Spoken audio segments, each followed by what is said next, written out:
حیات محمد خان شیرپو شهید کلیزه مونږه هر کال مناوو.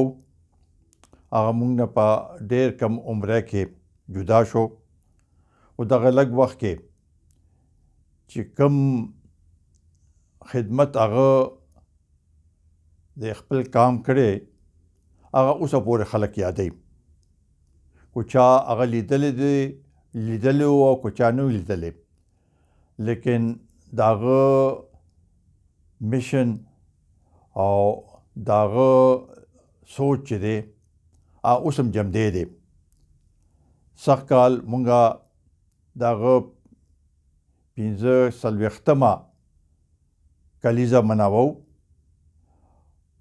د هغې دپاره یو جلسه عام په شیرپو کې په 11 تاریخ د فروری 1:30 بجه به دا جلسه وي.